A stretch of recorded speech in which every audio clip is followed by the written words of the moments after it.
Hello all and welcome back to another model railway video. Now today I'm not actually going to be doing the double unboxing video I talked about last time. I'm actually going to have a look at a brand new train set I've just bought.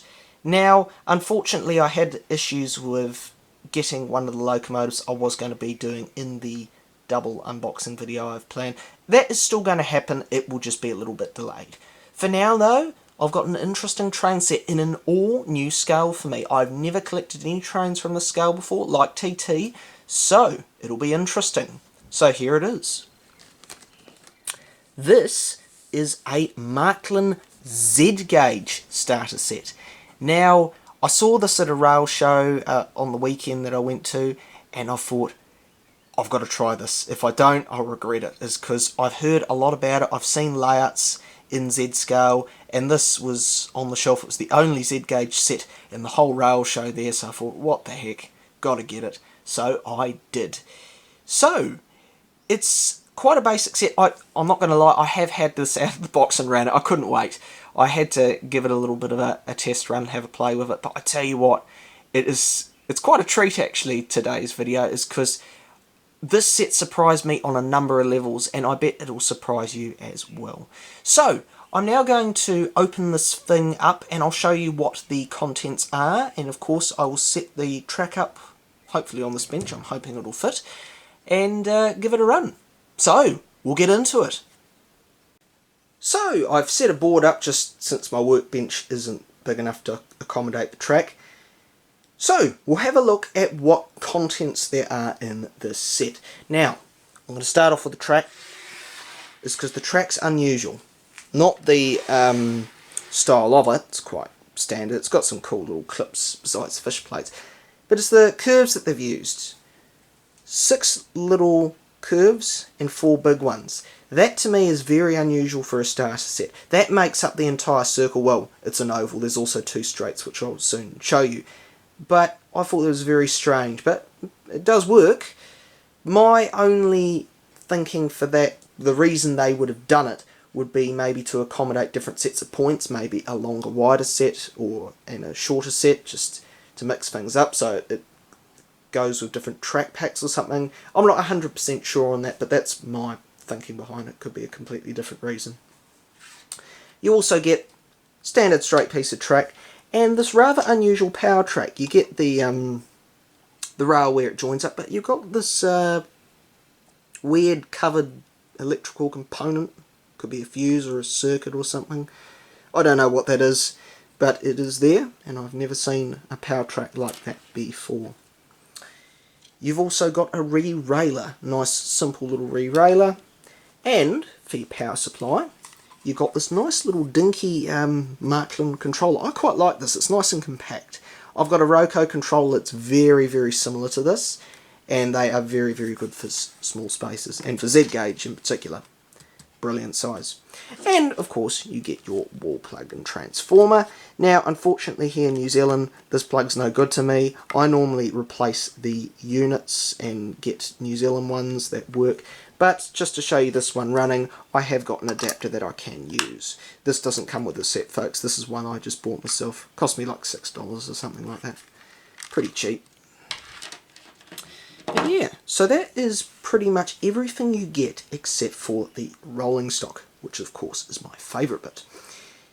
I really had an enjoyable time opening this setup when I first got it a few days ago. Look at how small that is. It's not as small as T-gauge, but it's still pretty dinky. So this is a covered wagon. It's green with a grey cover. It's obviously meant to be a covered wagon with some sort of like arched frame, like it would probably have some little brackets going over the top in real life. Not in this, of course, it's just a plastic moulded piece. But so cool. I love it. It looks brilliant. And for a starter set, having a small set like this with small little 4-wheel wagons, it just makes me appreciate it even more. Again, another small 4-wheel wagon, this time a little box fan, and again, very, very nicely done. And something I will talk a bit about when the set's running is the couplings on this. The couplings are brilliant, and you'll soon see why. And last but not least, the smallest piece, which is actually the locomotive, the little class 89060 tank engine. These were very common with Marklin starter sets in HO scale, or free rail, but one in Z gauge, oh, it gives an all new meaning to a cute little steam engine. It's absolutely brilliant. It doesn't have lights, it's just painted light detail, but I'm not surprised. And it's got a tiny little motor right in the tender. You can't really see it from here. I'm pretty sure it's a cordless motor, but this engine is actually all-wheel drive. All of those gears are functioning, and I'm pretty sure the majority of the engine is made of metal. I think the whole body, the whole chassis, most of the components of this model are made of metal, which is really, really good quality for a starter set model. But you probably need it for its weight, and you need it to be made of metal. So that is what you get, and of course you also get some little booklets. Where the heck did I put them? You get a whole lot of different details like starting and Z gauge. I haven't bothered reading any of these. But you've also, it looks like a track plan there, like ideas and different product numbers and that. It gives you your controller, and it talks a little bit about the set itself, and then there's this thing, which I don't know what that is. I have to read it at some point. I'm pretty bad, folks, when it comes to reading instructions and manuals and things. But yeah, so those are the contents. I am now going to attempt to assemble this thing. I've already assembled it a couple of times and gave it a brief little run, but I'll now assemble it again and show you what it looks like. Here we go. Right, so as you can see, I've already made a start on setting up just to get through it a little bit quicker. So I thought I'll show you now how these tracks join together. So with the rails, you pretty much look at it head on. It looks like there's standard fish plates on them, which there are, but also underneath, and I think this is a really good idea, especially for beginners, you may see those little clips there, little tabs. It's a little bit hard to see because the light's not being the best, but they've got these tiny little tabs right there on the ends. This light's still not being the best, but they actually lock the fish plates in place so they do not slide out. And I think for a small set like this, that is a very handy thing to have, is because I have operated N-gauge sets in the past, and the sleepers come adrift if it's just regular rail like this, like it's not like Easy Track or the track that Kato has. It's good to have that locking tab system on the sleepers. I think that's handy for something that small. And then simply, when you join them together, it's pretty standard. It's like what you would do with any old piece of track. All you do is give it a little gentle push, and that is sealed. And it does pay, just in case there's a little bit of a ridge in those little clips, just give it a tiny bit of a pinch.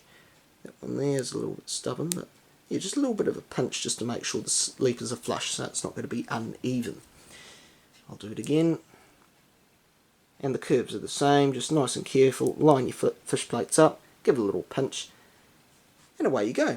And you see I'm holding that, and it's not falling apart, it's not dropping out. In fact, I'll do the ultimate test. I'll hold it like that. Look at that, still holding its form. I wouldn't recommend doing that though, because it would probably bend it or break it if you're not careful. But as you can see, it can withstand that. So I'm now going to attempt to do that. No, I'm going to have to pick it up. It is easier to actually pick the rails up when you're doing it, is because it's better for your hands when you're feeling it. I do most of my track work and anything like this by feel. I don't really pay too much attention looking at it at the moment. Got the camera in the way, so I'm not really doing much focusing on it. I'm just doing it by feel. But there you go. I'm going to do this very carefully, but as you can see, I'm going to hold that from the top, hands away. I've moved it a couple of times, still isn't falling apart. So there we go. So I'll just move that power connection out the way. Right, so I'm now going to plug the controller in. So you've got the wires a little bit tangled. Gosh, did I do this? Probably did. So, it's pretty easy. Brown port, brown wire. All you do, push the box down to the bottom, sit the wire gently, and then let go, and it just springs and holds it. And that's a good thing, is because if you accidentally get your wires catched or whatever, you're not yanking any wires out, because simply the clips are that light in there that will just pop back out. But, of course, try and not do that deliberately. And power controller. All that does, just in the back there, pretty standard. And that is it, ready to go. Now, I am still going to have to plug this in the wall, so I will have to stop the camera again. But before we do, I'll re-rail the loco and rolling stock. So I've got the re-railer positioned off a little bit here. It has a little bit of a bridged gap underneath, so you can do that. It's because unfortunately you don't have enough length for straight to really fit the whole re-railer on. So this, like the TT scale set that I showed, this is extremely easy to use. Literally just... Ah! Prove me wrong, will you? Oh, it fell off. Try that again. That's what it was supposed to do, not the first one. Ignore the first one. Oh dear, if I had a bloopers reel in this, that would be in it. There we go, now it's proving my point. Now, the loco, like I've said before with the TT set, try and take a little bit of weight off the loco's wheels, just because that way it's not going to damage any of the gears or anything. But that went on pretty easy. Now, this is what I really want to show you about this set, which I think is fantastic. I'm going to separate the wagons again. Just like that, nice and easy to separate. Watch this. I'm going to put this around the corner here. Oops, derailed it. It ruined it kind of. But what I wanted to show you there was they actually connect on corners perfectly. I'll show you a bit better with the engine. I'll disconnect the engine, back it onto them and connect it up when I've got the power plugged in. But these wagons connect anywhere on this track. Doesn't matter if it's on the curve, the straight, wherever it is, they connect. I have not had them fail to connect once when they've gone together. It may have just done then because I derailed it with my fingers, but that's pretty impressive. Couplings that hook on curves. My Hornby couplings I have, not a lot of them do that. Even the knuckle couplers, very few of them do that. To have it connect almost every time on a curve, that's cool. That's a very good coupling design. On Z gauge, they're bulky, but I reckon if these couplings were applied on N gauge, they'd be a massive success. So, what I'm now going to do is I'm going to now plug the controller in, and we'll give this a run. Right, so it's all ready to go. The power's been flicked on, the locomotive's all set. Now, I'll tell you what folks, when I first saw this thing run, it blew me away. I was not expecting what even you guys are about to see. I thought this thing was going to be a very poor performer due to its size, and it was going to be noisy. Watch this.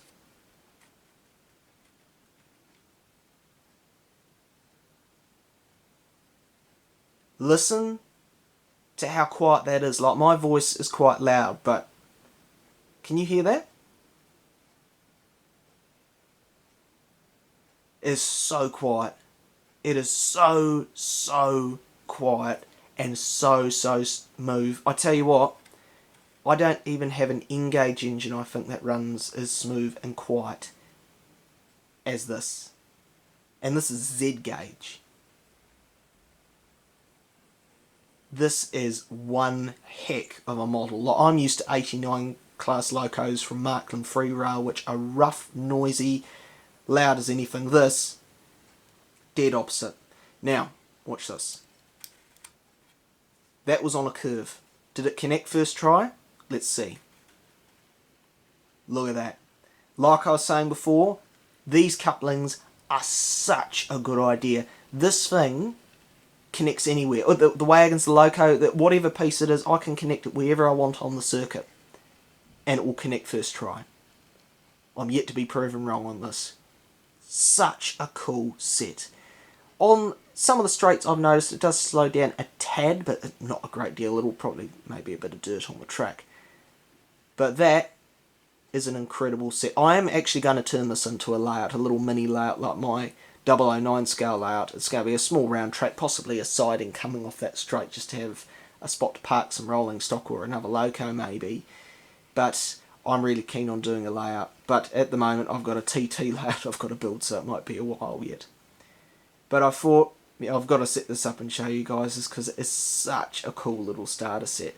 And if you want a really small space, like you've looked at TT and thought, oh, it'd be really cool to get into it, but I don't even have enough room for that, or even N-gauge. Well, I tell you what, Z, It's a very, very good one to start off with if you need something very small. Like, you could fit this inside a coffee table almost. It is just such a handy size.